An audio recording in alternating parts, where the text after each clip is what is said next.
Hey everyone, Coops here from the Whole Box and Dice budget rotation proof Temur Enigma Drake cycle deck for you all today. And this deck is a lot of fun. Figured right now the last people wanting to be doing is buying cards that are about to rotate. So I knocked this one up, less than $100. Definitely there are other ways you can build it. I think there is a Temur control list or a more controlling list that plays things like the Gear Hulks and the Disallow, but we wanted to keep it under $100.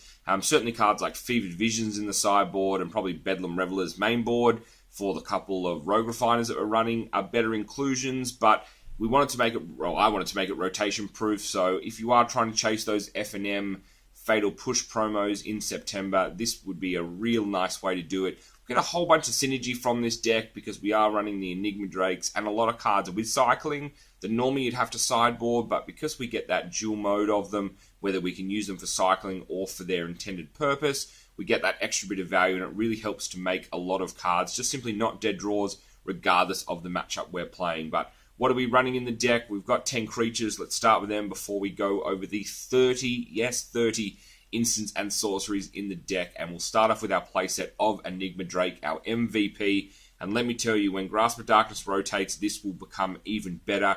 Already dies to unconditional removal, so we don't have to worry about that at all. But its power is equal to the number of instants and sorceries in your graveyard. So it has 4 toughness, but has unlimited upside on the power for just 3 mana. And like I said, 30 instants and sorceries, so we can get through for a huge flyer. Playset a Cryptic Serpent, so it costs 7 for a 6/5, but if you're ever paying 7, you have done something horribly wrong. Costs 1 less for each instant and sorcery in your graveyard. Sadly, not another flyer, but just a great all-round card.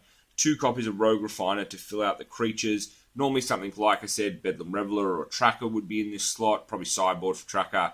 But when it enters the battlefield, you get to draw a card, which is great. We want to always be refilling our hand. You also get 2 energy as well, which helps for our Aether Hubs and the Confiscation Coup that we have in the sideboard. Moving over to the instants now, we've got a playset of Blossoming Defense. Anytime we're going with a very unique or narrow creature strategy, obviously want something to protect our creatures. Blossoming does just that. Playset a Censor, great counterspell that also cycles. It ticks all the boxes for us. 3 copies of Dissenter's Deliverance. So this is one of those cards that I said normally, you might have to sideboard a card like this, and we are running another copy in the boards, but the fact that you can cycle it away gives you that excellent value. Playset of Harness Lightnings. We are sticking to the energy theme, so we're not running something like a Braid in the deck. So a playset of Harness, you get the 3 energy, and then you can pay any amount of energy to start clearing off threats. Great for if they have some flies out on the board. Playset of Hieroglyphic Illumination. We're not playing Glimmer in the deck because we get the 4 mana draw 2 cards, plus we just get the 1 mana cycle off this as well. Playset of Magma Spray, and while zombies are not such a problem, there are things like the God Pharaoh's gift decks kicking around, so it is nice to be able to exile a creature, stop it going into the graveyard, and obviously 2 damage for just the 1 red is not too bad. We're running 3 copies of Negate main board, and that is just because, like I said, we are looking to protect our creatures. The Negates probably come out game 2, depending on the deck that you're playing against, but it is nice to have that protection given that we are very glass cannon with our Enigma Drakes up front. Last 4 is the sorceries there of the 30. That's 4 copies of Attune with Aether. Obviously helps thin out the deck, grabs us some lands. We're only running 20, so it's just a nice way to be able to help the mana fixing. The mana base isn't too shaky, to be honest, in the deck, but Attune gives us energy, plus it only costs the 1, so it's a great turn 1 play for us. Looking at the lands in the deck, and we've got a playset of Aether Hub, as well as Botanical Sanctum and Spire Bluff Canal. The rest are some basics, so 3 forests, 4 islands, and a mountain. So 20 lands. We've got the Attunes. We're pretty low to the ground. Like I said, Cryptic Servant should only cost you 2. Enigma Drake and Rogue Refiner costs 3. And the rest of our instants and sorceries are all 4 or less, with 4 being, only Hieroglyphic Illumination. The rest are just 2 normally. What do we run in the sideboard? Well, we run 2 copies of Confiscation Coup. You get to choose target artifact or creature. You get 4 energy, and you can pay any amount of energy equal to its converted mana cost, and you get to gain control of it. Another copy of Dissenter's Deliverance, just to give us that just extra protection against things that are artifact heavy. We're running a playset of Essence Scatter if we do feel like their opponent's deck is very creature heavy, and I feel like there could be some Swarm decks in the next rotation or after rotation.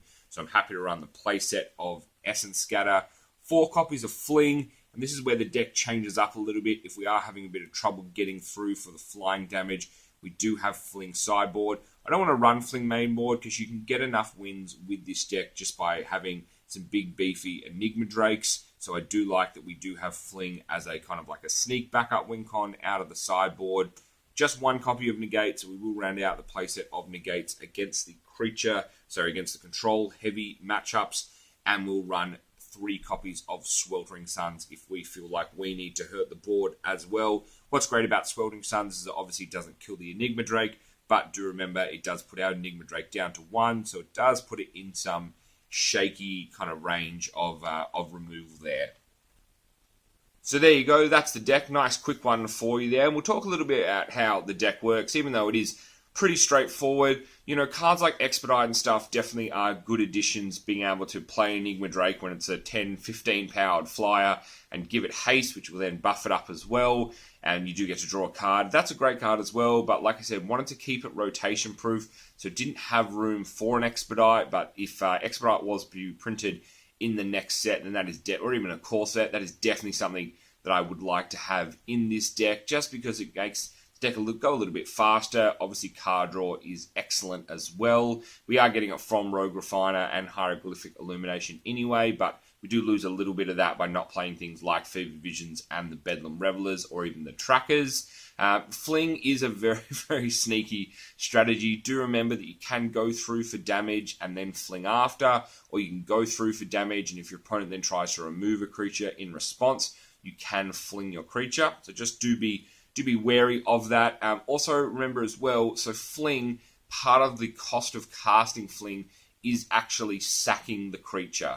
So your opponent doesn't actually get a chance to then interact with it in terms of a kill spell, because you have actually paid for, like I said, effectively sacking the creature as part of the cost. They can negate the spell, and you have then sacked the creature already, so you do lose that value, so you do have to be wary of that.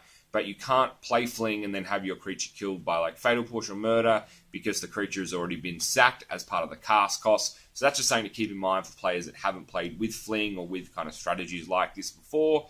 And you can tell that just by reading the fact that I'll put it up on screen now. So the text for Fling says, as an additional cost to cast Fling, sacrifice creature. So it is part of the cast cost. And obviously your opponent doesn't have a chance for priority until you've finished paying for the cost of the spell. So hopefully that helps with new players and Fling and that whole interaction, because I know it does catch a couple of players off guard. And probably the best thing about this deck is that it is actually a teamer-based deck. And I will be doing one next week, which is a very similar deck, but I'm going to be showing how you can build this deck in Grixis. If you prefer a little bit more control, or Grixis is a color combination you prefer, to Temur, and that one is still pretty similar price. It actually comes down to be a little bit cheaper than this one, so if you're looking for an even cheaper version of a similar concept, stay tuned for that. It focuses a lot more on the Fling side of things main board, so rather than running at sideboard in this one. But as I was saying, Temur is a super valuable deck at the moment. It's not going anywhere. You're going to lose Tireless Trackers out of the board. A lot of the pieces are going to still stay in there. Rogue Refiner is going to keep giving you that value.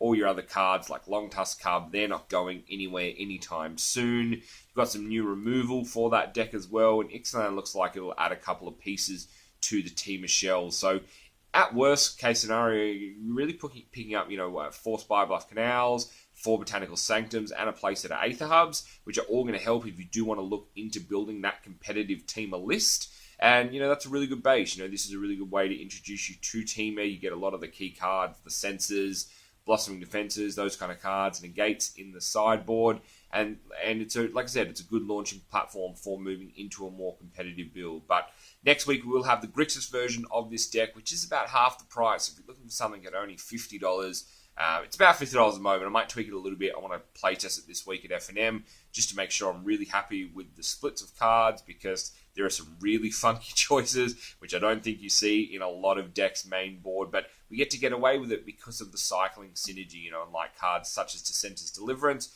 can sometimes be a dead draw if your opponent doesn't have any artifacts. For us, it's effectively 1 green, draw a card there. So hopefully you all enjoyed the video. We are super pumped here at the Whole Box and Dice for Ixalan coming out very, very soon. We'll have some awesome footage from the pre-release coming up, so stick close to that. I know you all enjoyed the vlog from last time, so we'll be doing all the events as we usually do.